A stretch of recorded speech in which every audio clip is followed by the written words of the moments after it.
Greetings and salutations, folks. Welcome to the shores of hell, where, for some reason, I'm playing through the ultimate Doom. After all of these years. Now in episode 2. I finished episode 1, that went up last night. And thinking about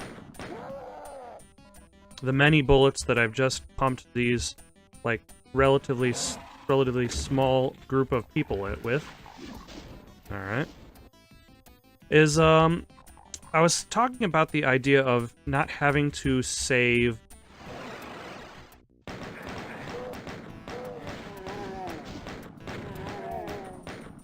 your weaponry,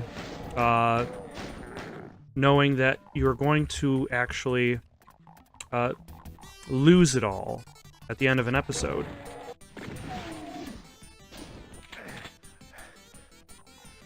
Like, you walk into a final boss, you've got rocket launchers, you've got BFGs, but there's no reason for you to hold on to it. Just blow through it all. Oh.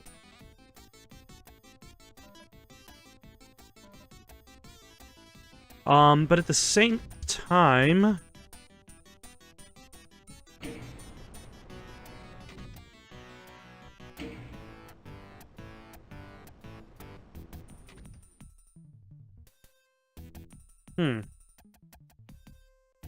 what did that open? Okay, so with the previous episode, I actually played it before doing my whole commentary shtick. I did not do it for this episode, so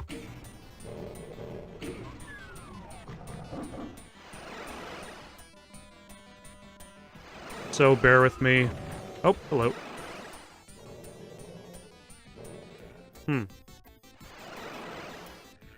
As I will surely get lost going through the same portal over and over again.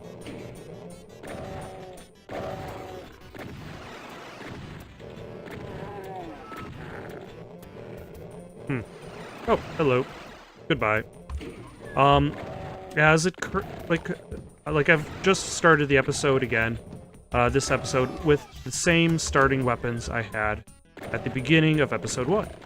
That being just a pistol and my fists. I've lost all the things that I've incurred over the course of episode 1 as I entered episode 2. However, I still did a relative amount of weapon conservation because I didn't use any rocket launcher ammo. Caco demons, I think. I didn't use any of my rocket launcher ammo on my way to the final boss. So, in a sense, I did save ammo for that purpose. Oh, hello.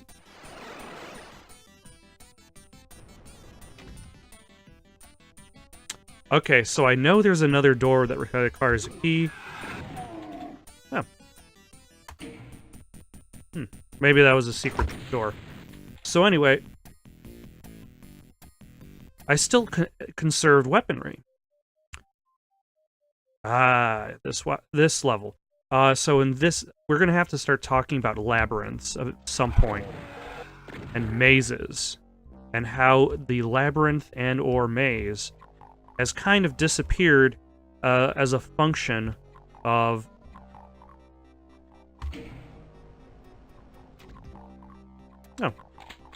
the first-person shooter. That the labyrinth or maze has kind of given way to the rise of the arena. Especially even in regards to the Doom reboot. There is a stronger element of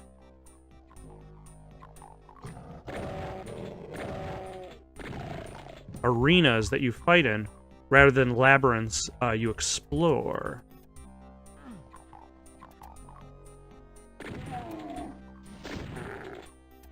How rude.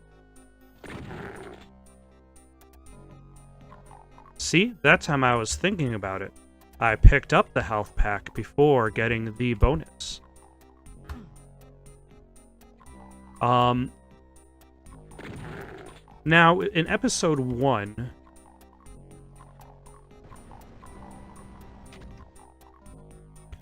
there isn't that much of a call for the rocket launcher. Aside from, it's very much a demo experience in the first episode. In that most of the bad guys you fight are just the regular humans, the zombified marines, the imps, and the pink demons. And that's it. You don't really fight anybody past that, even though, as you've seen already, there are further bad guys to dispose of. Oh, and a Berserk health pack, which is sort of useful, but I'm not going to pick it up yet. I'll probably forget about it.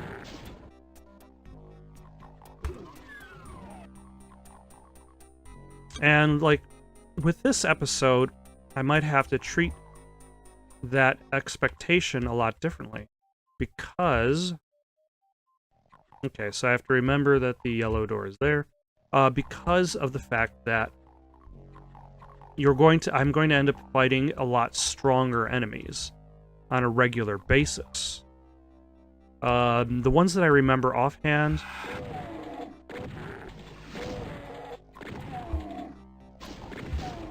I remember the Cacodemons, and I believe the Flying Skull enemies? Those guys show up in this game. I don't entirely remember offhand which bad guys are definitely in Doom 2 and not in Doom 1. I'm pretty sure the skeletons that shoot rockets at you, that those are Doom 2 only. And the weird guys that that raise the monsters you fight back from the dead, those are also Dooms 2 in specific. But I don't remember who else is in Doom 1. I believe there's the enemy in Doom 1's the boss fight is the big fat guy with the 2 rocket launchers, or rocket launcher-esque attack. But it has been a while, unfortunately. Which is, I suppose, one of the reasons why I'm back playing this game, as it has been a while. I've been playing too many new shooters. There's the blue door, okay. That, the concept of playing a classic shooter has kind of become a forgotten memory. I'll see if I can get a radioactive suit first before heading in there. Also, I forget whether this is the level that has the crushing ceilings. If it is, I'm definitely going to be saving my game beforehand. Oop, I remember this part. As for some reason, that floor hurts you. Do not step into the blue circles or expect pain if you do. I should probably also divert myself to a previous topic that I started talking about and then did not finish.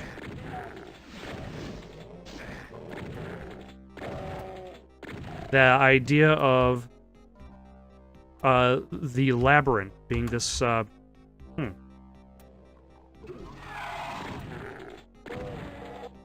being this forgotten concept in video games.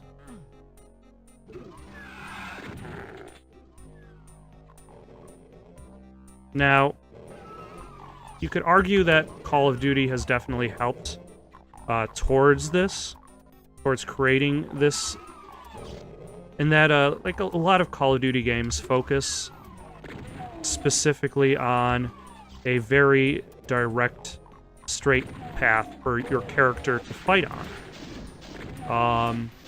Even as, like, Call of Duty isn't about multiple paths. It's about a curated experience. You're moving from one set piece to the next. And then each set piece might have different expectations of you, but you're not really expected to explore as much as to proceed. Even in the early Call of Duties, back when you were just fighting the Nazis,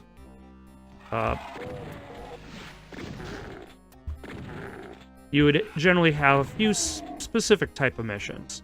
The infiltration mission, where you'd go in, fight a bunch of dudes, and get out. You'd have the defense mission, where you would just kind of protect yourself from... Oh, yep, here it is.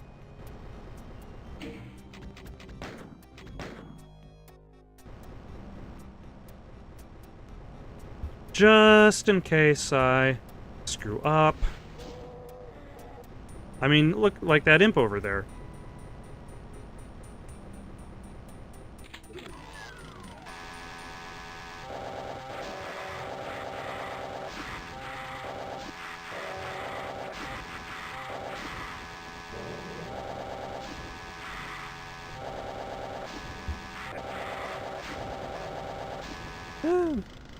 You know, that didn't go too bad after all. Plus, I got the medkit out here, so I'm perfectly fine. But I'm still going to save my game because crushing ceilings. But yeah,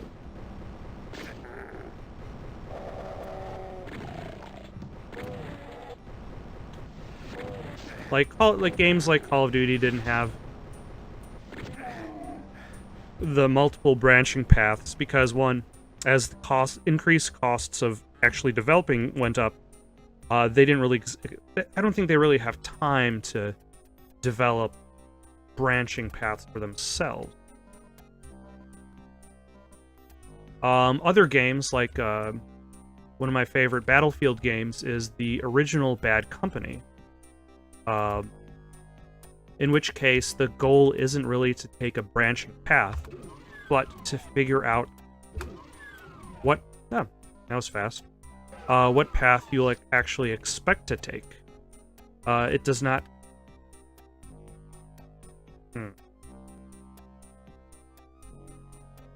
Now, where was the red door? The yellow door was there, I think. I'm gonna forget about this. But now everything's red.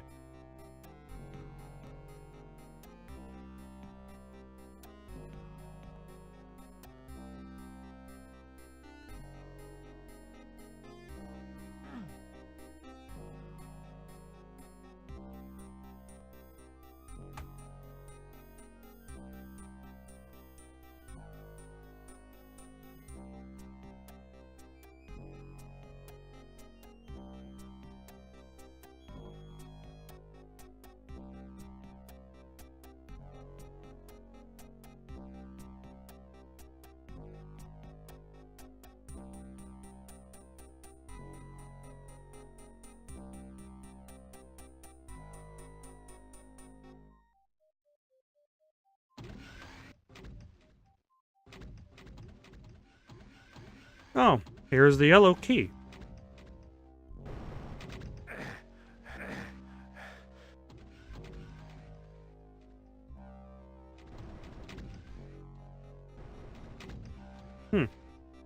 Interesting. There's actually a puzzle element to that. Okay.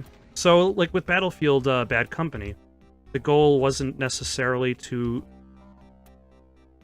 circumvent a labyrinth or necessarily to go in a straight line, as much as it is to... Hold on a second.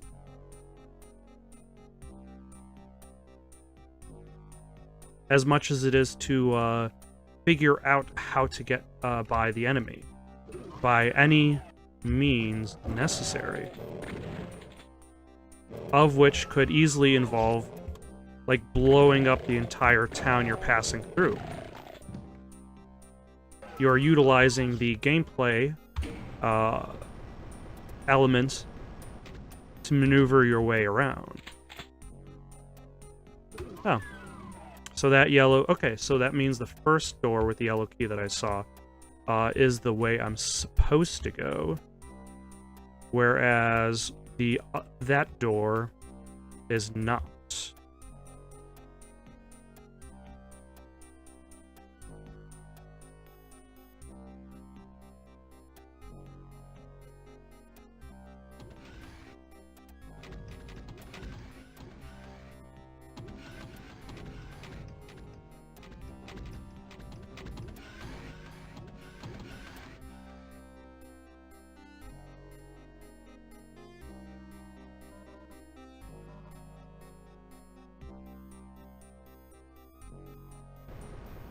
Ah, here's the red key.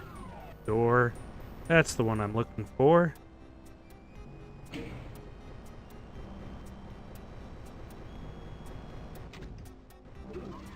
Now escape from this level.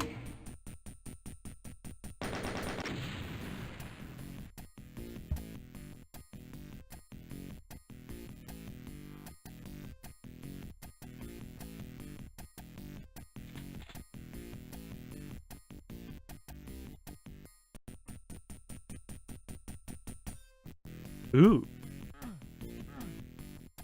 The main music for this level is literally just the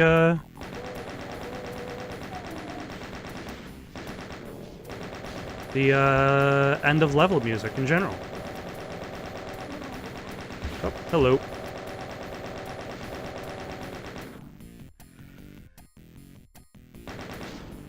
Because, hey, why not? Gotta build up the action. Oh, hello.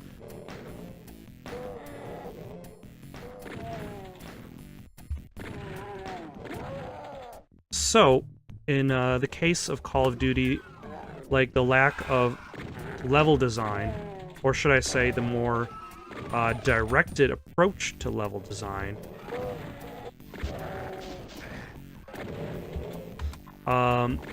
is more in favor of the experience. Whereas with, like, Battlefield, the nature of, well, the good Battlefields, is more about how you use gameplay as a means of defeating your opponents.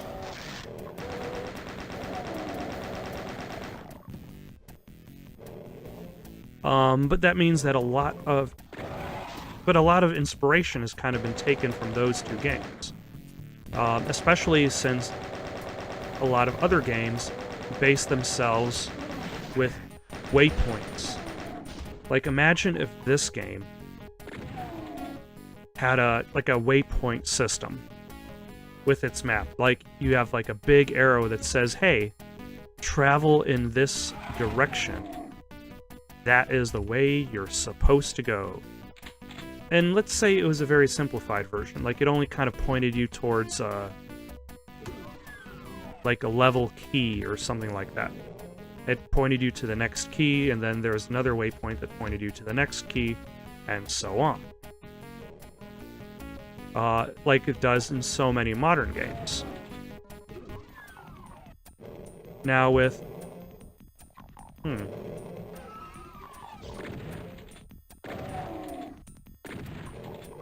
Now with, like, other games, like, let's Call of Duty, let's not just pick on them. Let's also pick on other games that I've actually played for this channel thing, like Mass Effect.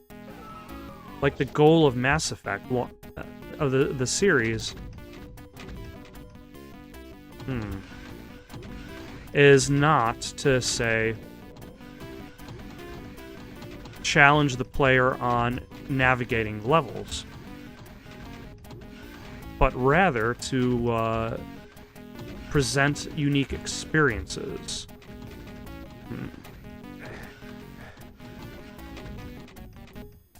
Oh, I'm back at the beginning.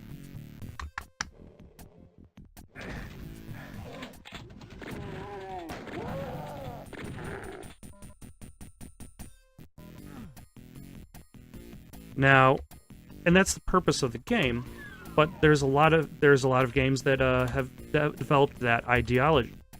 It's not about kind of creating this. Oh, that was a one-way door, a one-way wall, so to speak.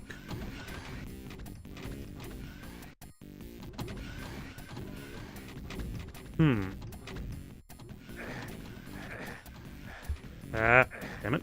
Okay.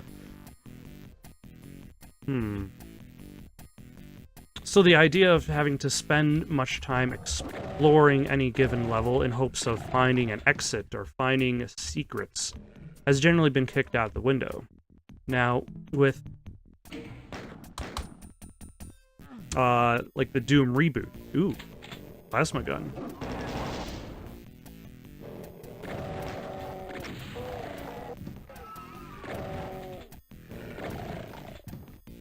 There is the resurgence of the idea of having to explore a level. Because, much like its predecessor, the Doom reboot has a lot of secrets that you won't find if you do not explore.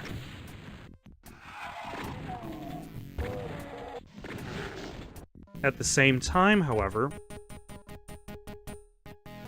Okay, I don't think it was a wise choice to use the ending theme music as the theme for this level. Because, despite how rockin' it is not very long. I don't know how many times I've heard that song loop. I know it has been a many, many times that it has looped. And eventually I will surely get tired of it and hope for the next level. Either that or death. Oh, hello.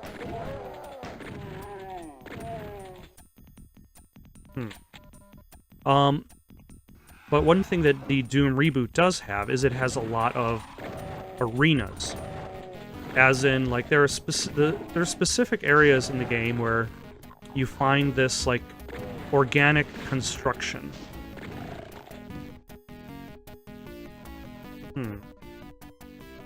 And attached to it is, like, a heart of some kind.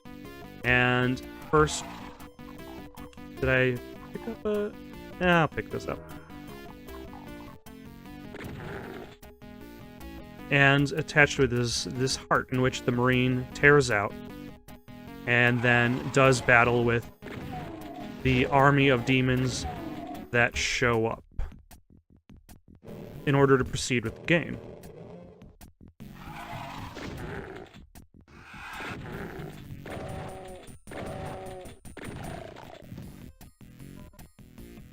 But that essentially means that the game becomes a largely linear experience in which you're moving from arena fight to arena fight. Did I miss anything in there? Probably. One. Oh, hello. In which you're moving from arena fight to arena fight. And that's one of my main problems with how games like, I believe Mass Effect 3 suffers from this, in which there are a lot of just arena battles.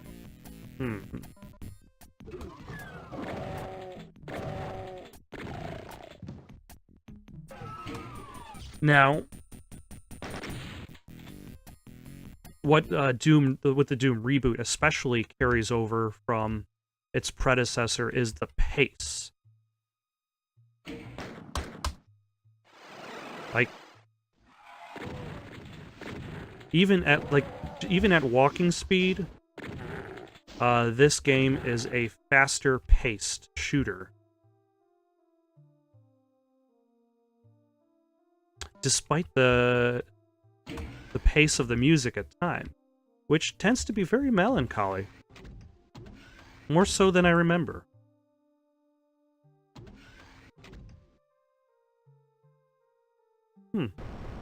Oh.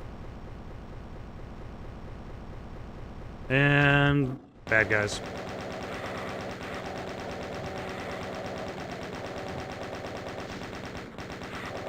a wise decision to use bullets, as there is ammo in there. Even the basic walking speed of this game is much faster than nearly every shooter in the modern market. And I'm spending most of my time not walking, which means I'm sprinting full on from one objective to the next.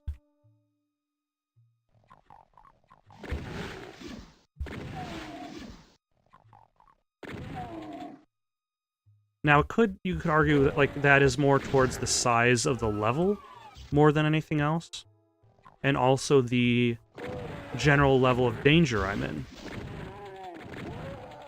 Like, oh, hello.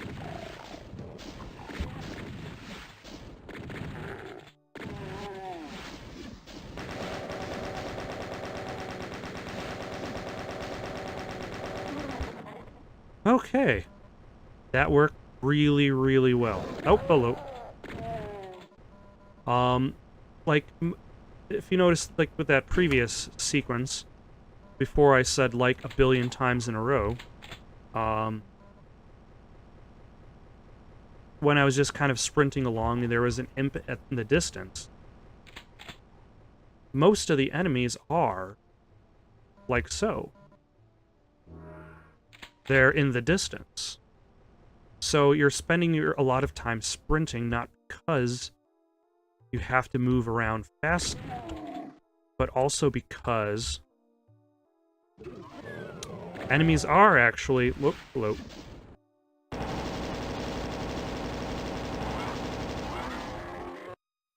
Are long distances away from you. And also, there's the boss of episode 1, now a regular enemy.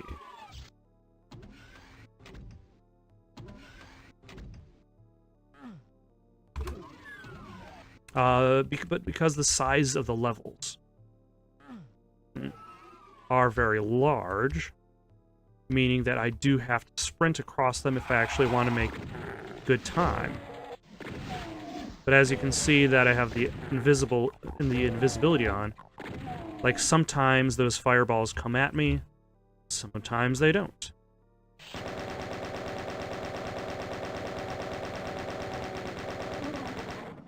Which makes them particularly tricky to dodge, which is the main reason why I usually never grab... Which is why I usually never grab them. Also, when I walk into a room and all of the walls are red, like a really bright red, I save my game. Especially when it seems like there's going to be crushing ceiling. Yep, crushing ceiling.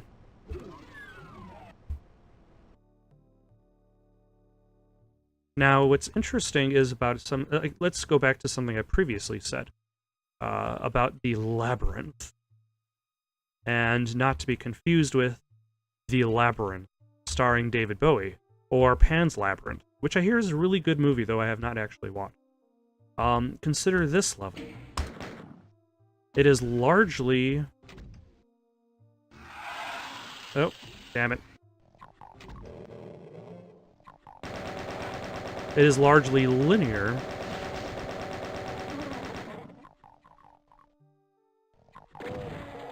With, in which areas are kind of like smaller bits of exploration.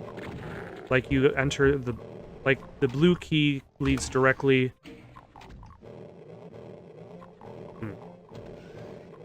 Like you find the blue key right before the blue door. You find the red key right before the red door. Also, I kind of wish I had a rocket launcher right now.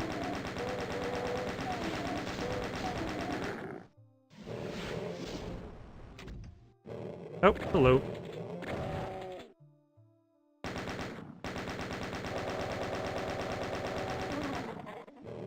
But in this case, you have kind of almost like mini labyrinth, separating you and the next objective.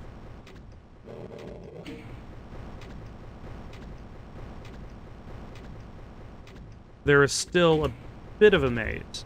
you don't really know exactly where you're going because a large amount of that process is blocked off from you.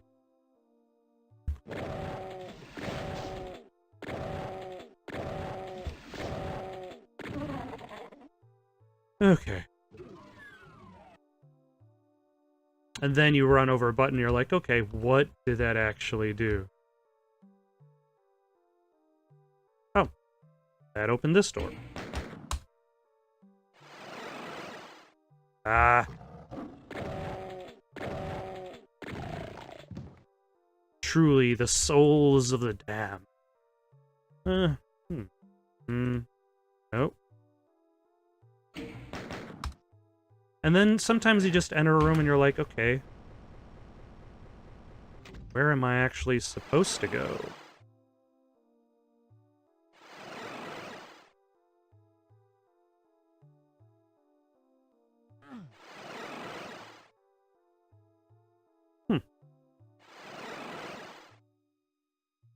Now, I suppose getting that power-up would be very useful. Wait.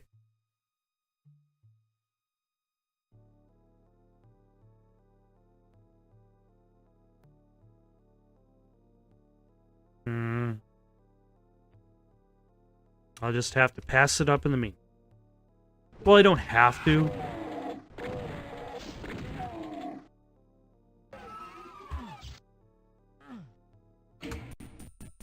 But I suppose it's about time I move on. Instead of just standing still doing nothing. Oh, I remember this level.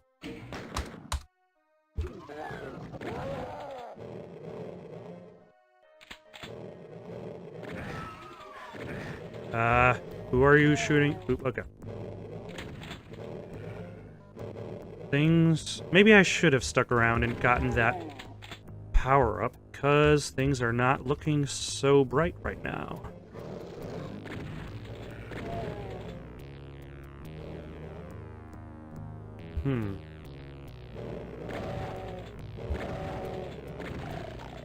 So yeah, like...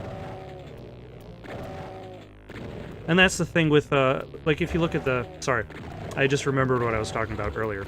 We're talking about the pace of the game versus the pace of modern games. Is a lot of games don't have the same pacing. Like, Doom 1's pacing is so fast, you're just racing across the map. But then again, considering the size of the map, along with your capacity to see dangers from such a distance and avoid those dangers. Whereas consider a game like Call of Duty, in which, like, consider how your own ability to damage enemies and your enemy's ability to damage you affects the pace of the game.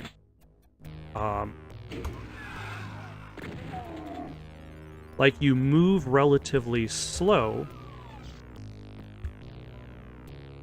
which means you have to kind of adjust your pace to your tactics.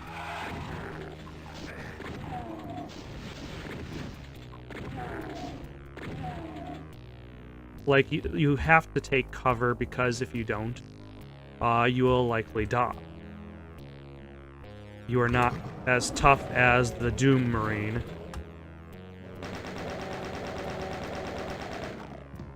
Huh, he's stuck.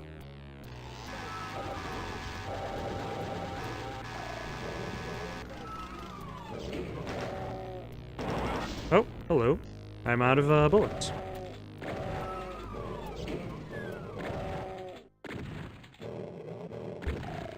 He's doing some sweet dodges to get away from me, and there's nothing in here anyway.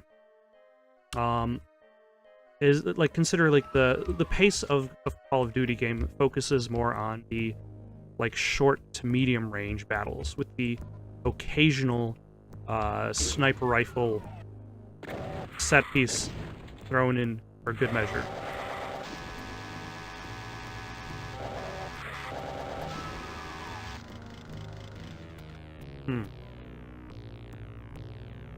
Where am I? So, you don't necessarily need to move around quite as quickly in order to get to your fight, or to get into, like, an operational range. Especially since when you're in the game, you're really only going to be concerned with very subtle movements. Just the stepping out of cover, taking a couple shots, stepping back into cover. The problem is that a large amount of games have kind of imitated that formula, to the point in which there are so many games that are just cover-based shooters.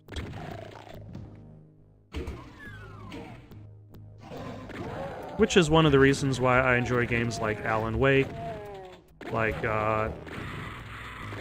Max Payne, or again, sticking with Remedy, Quantum Break, in which, like, even you can argue Quantum Break is a bit of a cover-based shooter, which it is, but at the same time, Quantum Break and Uncharted 4 both exist on similar levels.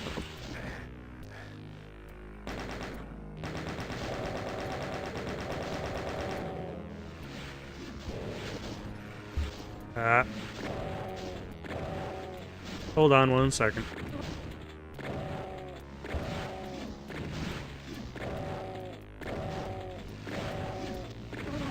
Okay. In which enemies flank you to such a degree that the concept of maintaining cover is not by sitting in one place and popping out every now and again.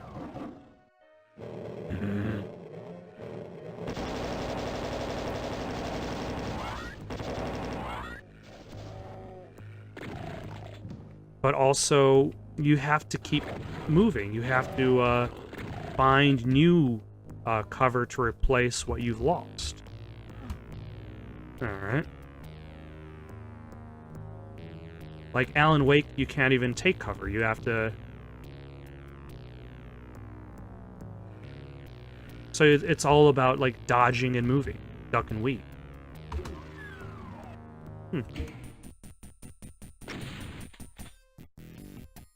Balls of the Dam. So in a sense, you could say that Alan Wake shares more inspiration from Doom. Oh, I got a rocket launcher finally.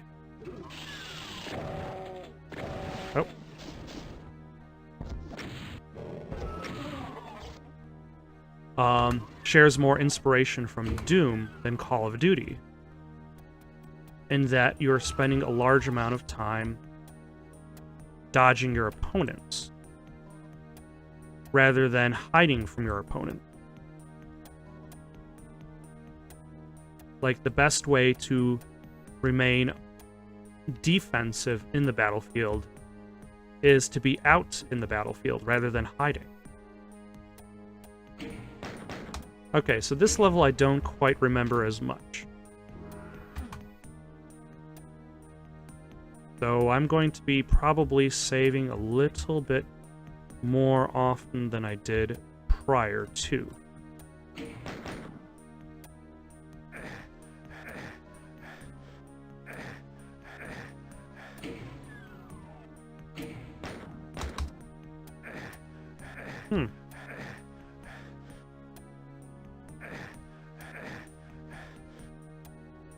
What did that open up? Probably that over there. Oh, the exit has a blue door. So, yeah, my argument is that, yes, shooters have generally slowed down over the years, but a lot of it is basically to match the pace in which you're actually expected to fight. It's to match the expectations of the gameplay.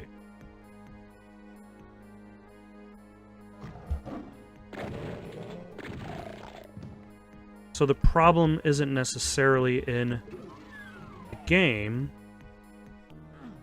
as much as it is with so many games kind of taking ideas from the same sources.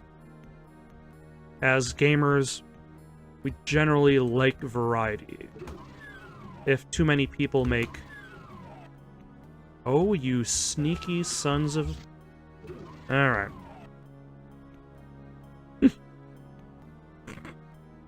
I should have seen that coming, though. I should have seen that coming. That wouldn't be that easy to just step through one door and expect the level to be over.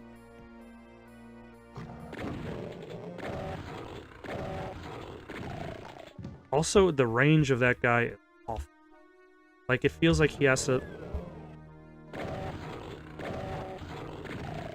He has to really be standing in front of you. Oh, where...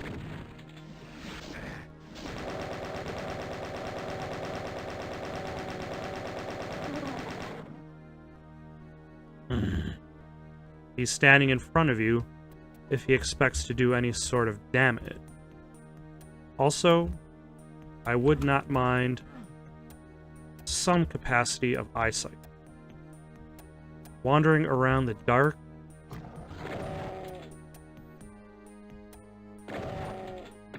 through a labyrinth. Where did he go? Okay. Is not exactly the safest thing to do. Also, I seem to be assuming that every time I hear a sound,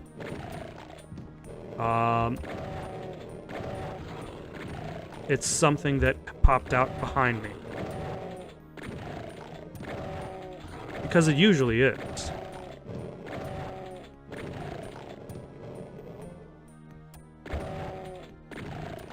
But I think this might have had two paths leading to it. And I just took one of those two paths.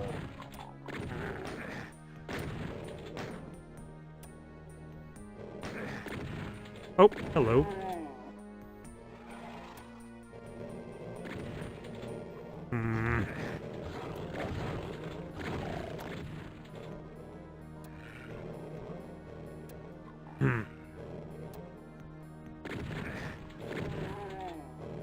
I feel like I'm just kind of guessing where bad guys are.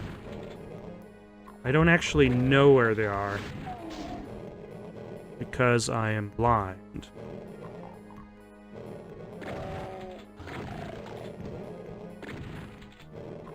Putting in at least the utmost concentration. Oh, damn it. See, that's at least the nice thing about fighting imps.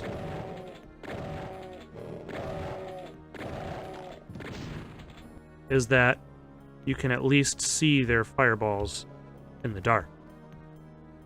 Oh, red skull key. And, of course, a door has opened somewhere, somehow.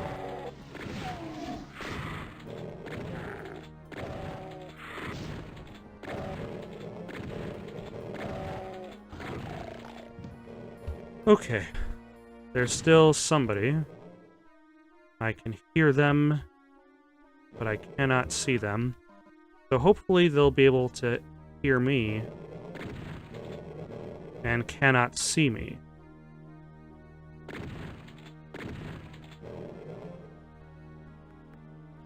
Thusly, we'll play on some semblance of even ground.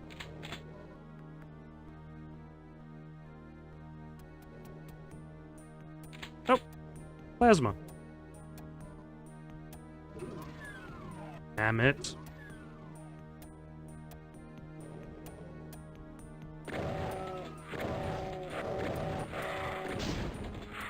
And I believe these guys just veer off course when you're invisible, which is kind of fun. Like, they can't aim themselves at you. Yep.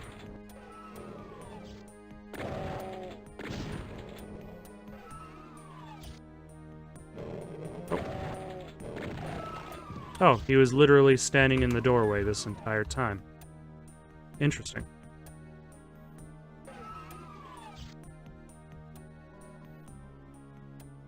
So, shall we head back to the red skull door and see if there is a blue skull door waiting behind it?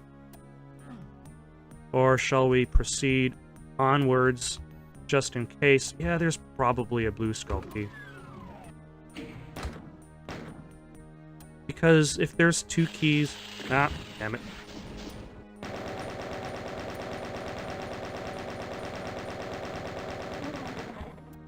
Wow. It is amazing how much chain gun ammo... Finally. I don't need it anymore. But still.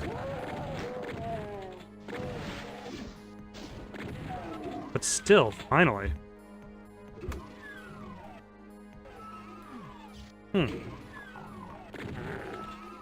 No people are allowed beyond this door, which is a very odd sign to find in hell. Like, I'm sorry, lost soul of the damned.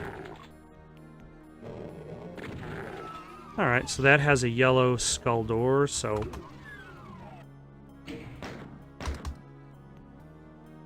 I can guess... Damn it.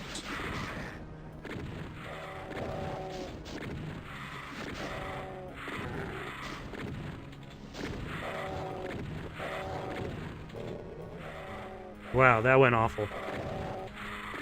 I mean, it's not like an awful I can't recover from, but it's an awful where it's like, oh man, what were you even thinking?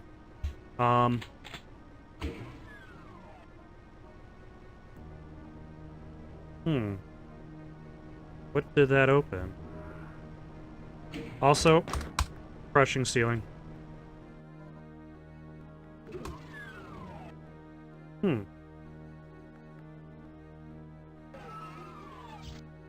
Absolutely nothing in here.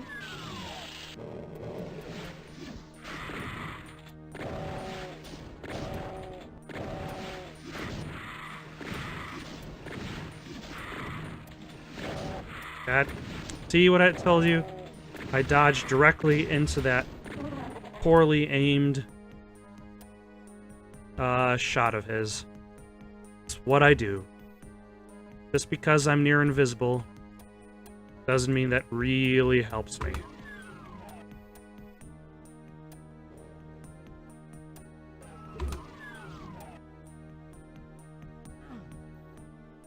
Okay, so there was I forget which door had the yellow key. Was it this one? Yes, it was.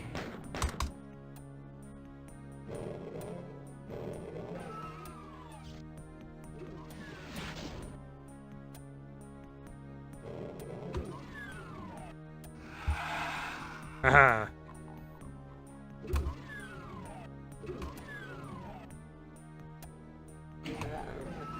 Damn it.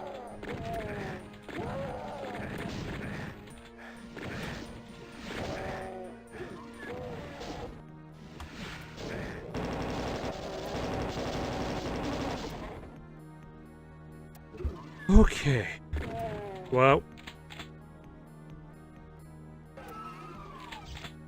Well, I'm sure some can argue that that could have gone better. Like myself, I can at least say that I walked out, in better shape than I walked in.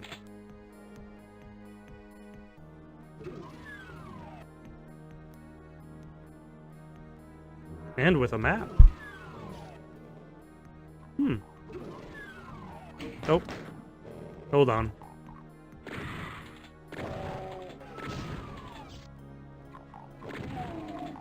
So now I should be able to go back to the...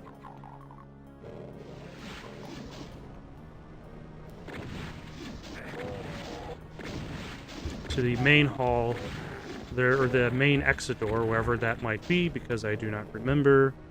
Down here. And finish this level. Actually...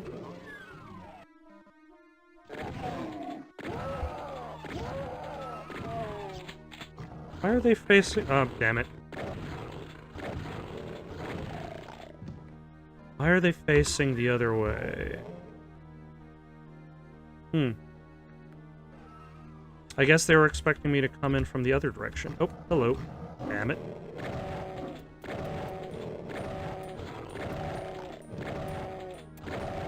I seem to have gathered a crowd of folks, so if you don't mind me, I'm just going to slowly shotgun them all to death. Or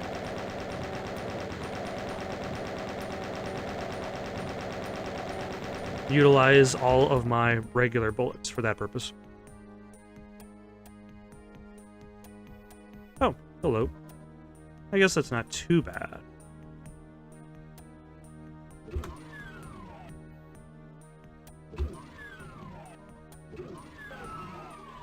Oh, and an identical room that will lead me to the second to last level? I honestly forget exactly which level is the last level. I'd imagine it's the...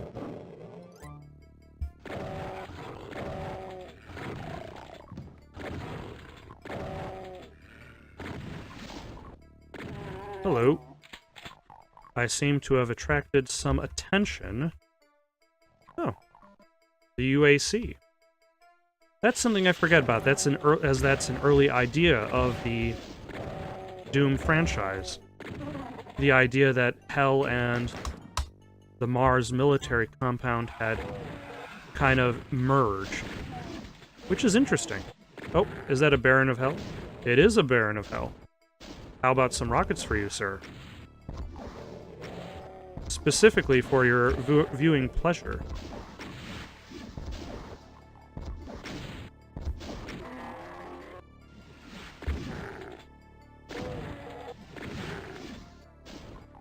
Alright.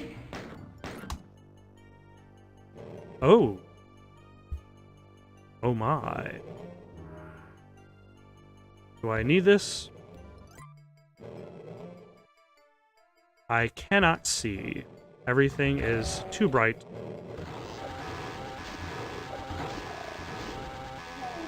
For me. But at the very least, I'm invincible. At least for the moment. Although I've got to say, God mode in this game lasts a pretty long while.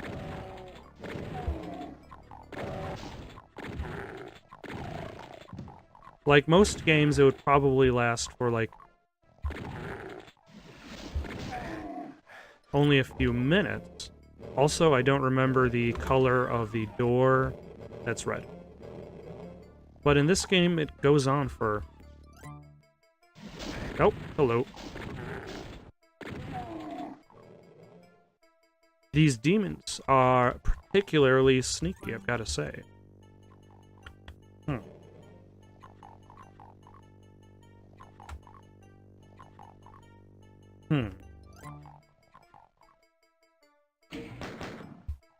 And thus we're back to the labyrinth. And also, okay, you could, let's say, in my previous argument, damn it.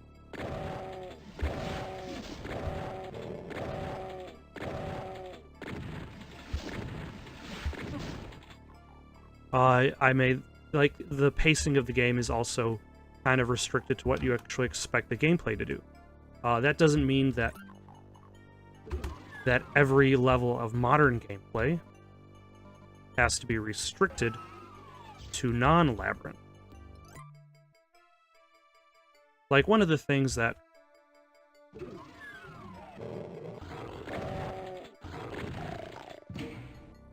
Like, one of the things, the governing principles, I would say, of the modern Call of Duty franchise is variety. This is something that can be seen all the way back to the original Call of Duty. Back a long, long time ago, on a PC far, far away. Also, is there a teleporter nearby? Yep, teleporter. So, like, even in the original Call of Duty, there was still a variety that was expected out of the game. Or the designers expected out of their gameplay. Like, here's the red door. I guess I'm not coming here yet. It wasn't just, like, shoot Nazis and go on. You had your initial missions where you're another red door, in which you're supposed to like shoot Nazis, take out like anti air turrets, that kind of thing. But then you also had other missions where you're supposed to go in, find somebody, save them, save prisoners, that kind of thing.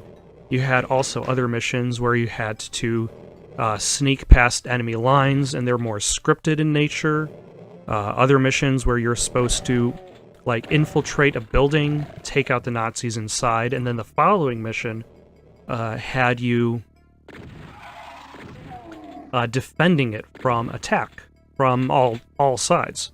So even in the nature of that game, it was about variety, and you can see that carried on over the series, especially with games like Modern Warfare, where you would have some missions where you'd protect a tank, other missions where you'd be doing some sniping, like that whole flashback mission where you're playing as what was his name? Captain Price? Where he was remembering his actual attempt at killing the villain of the game back in Russia. Like, that whole mission itself showcases a lot of different gameplay types. So it would make sense for a Call of Duty to present you with a labyrinth. The only problem with most labyrinths is they're not necessarily realistic. And the idea with like the Call of Duties, the Battlefields, even the Mass Effects, is that it tries to present a level structure that would still make sense in the real world, because these games exist in a theoretical version of the real world. Whereas back in the days of Doom, even in the days of Max Payne 1, like, it didn't need to be entirely realistic. It needed to present you with challenges. Like, a lot of critics of Doom criticize it because it's basically just collect keys, get to the ends of levels. Also, I have no idea whether or not I'm repeating myself here, but I'll carry on nonetheless, because why not? So you collect the various keys, you get to the end of the levels, and you carry on. But that's not really the point of the game. Much like the Doom reboot, the point of the game is how you circumvent the challenges that you're confronted with. In this case, most of my challenges in regards to the pink demons are dealt with via minigun, because one, like, it's faster, it's less riskier. It's less risky. When you try to kill the pink demons with the shotgun, it takes that couple shots, so there's a little bit of timing in between the first shot and the second shot. Using the chainsaw is a little bit dangerous, because you have to get right up next to them. Oh, by the way, I just realized I haven't used the Berserk health pack to use its power to actually punch somebody out, and there we go. I finally used the Berserk to kill somebody. And that'll be probably the last time, because, once again, you really have to get close to an enemy. I mean, it's pretty cool to, like, punch an enemy, and, like, its body explodes. You know, I probably should have just grabbed that God Mode icon and then went in here, and then just started punching people. That probably would have been the more entertaining way to do it. Also, probably the safer way to do it. But I can't say I thought of it at the time. Sorry, folks. So yeah, like, that would be the trouble in regards to modern day, is not only creating a labyrinth, but also a reason for why the labyrinth exists. It would have to be a larger level that you would be able to move around, while at the same time be realistic in nature. I would probably say the closest thing you can have to like a modern level design that showcases like a labyrinth quality to it would be the Hitman series, actually. Because you look at Hitman, and it's not an action game, it's not going to be like a Doom game. It doesn't use the labyrinth for that purpose, as like a maze for you to kind of maneuver around to fight bad guys. But rather a maze for you to maneuver around to silently kill bad guys. There's like the ultimate Hitman experience would be to silently make your way through the shadows, undetected by anybody, until you... What did that do?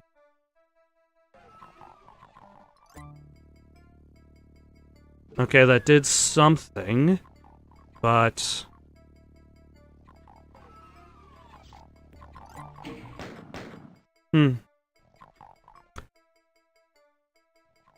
Anyway. And that's something that you can see especially in the last Hitman game, is that it's become that kind of labyrinth. Like previous Hitmans, like weren't quite as open. They were still fair. They weren't linear, but they're still non-linear. But like you look at the last two Hitman games, the one that just came out and the one before that, it just presents you with a giant stage with various missions that you could actually perform, rather than, let's say, a small to medium-sized stage. Like I look at the switch for Hitman games to be kind of like the oh, hello. The Commando series. Because you look at Commando 1, and you get like a small stage to maneuver around, you complete the mission, and you go on to the next one. And that's a lot of what Hitman Blood Money was about. To the point in which, I actually finished Blood Money back in the day, but I didn't need stealth to complete it. But in Commando 2, the missions are much bigger in scope. The area you're supposed to... Alright, which way did I come from, and what did that door do? Oh, yellow key. Fantastic. And much of which the Commando series changed isn't that now you've got this big city to move around in. Okay, what did that do? Oh, nope, just bad guys.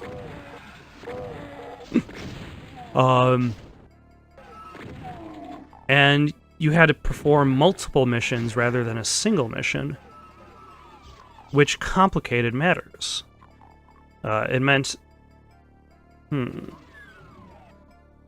Oh, hello. It meant that, like, you couldn't just, you had to really work a little bit harder to maintain stealth, because you would have to deal with the ramifications of your decisions. You would have to deal with Mission 2 in the same area. It's kind of like if you look at Hitman, I forget the Hitman game that was on the 360 and PS3. But one of the early missions is an opera house level. And in the opera house level, there are options for you to be stealthy, and you use stealth to your advantage. And you would actually get a certain amount of money in addition to your contract, depending on how quiet you were. Or at the very least, being quiet was rewarded. But in that opera house mission, if you didn't care about being quiet, oh,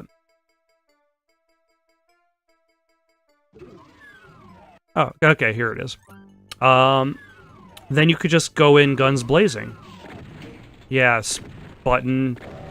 You had it coming. Shotgun straight to your face. Also,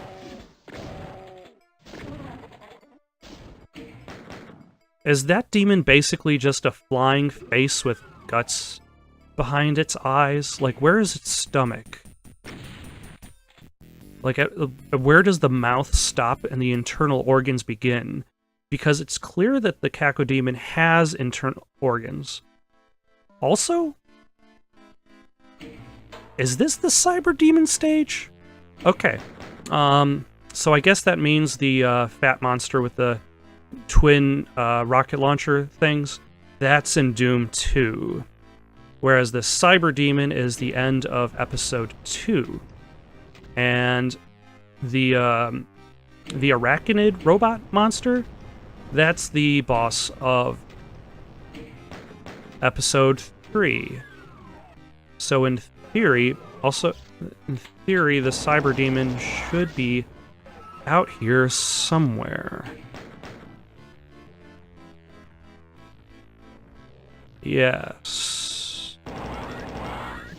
Oh, nope, you're still alive. You can hear the Cyber Demon in the distance.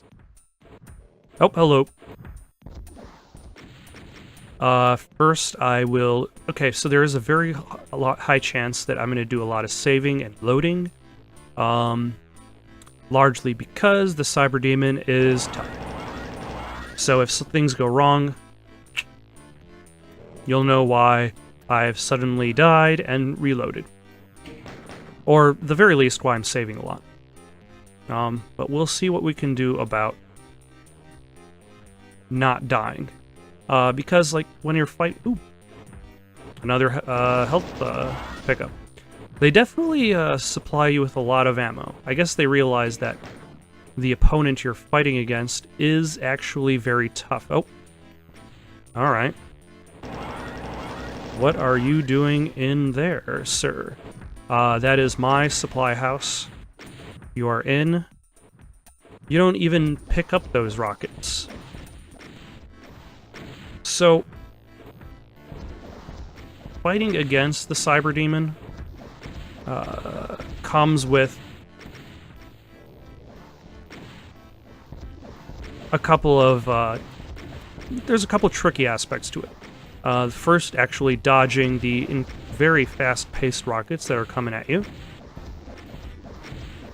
The second is avoiding splash damage, which I just got hit by because I was too close to the wall.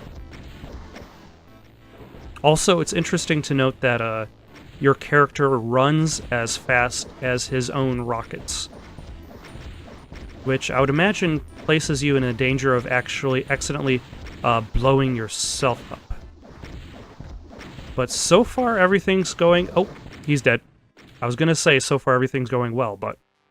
You've done it. The hideous Cyber Demon Lord that ruled the lost Deimos base has been slain, and you are triumphant. But where are you? You clamber to the edge of the moon and look down to see the awful truth. Deimos floats above hell itself. You've never heard of anyone escaping from hell, but you'll make the bastards sorry they ever heard of you. Quickly, you rappel down to the surface of hell. Now, it's on to the final chapter of Doom, Inferno. Which actually makes it kind of odd that, the Ultimate Doom has 4 episodes. But we'll get to that later.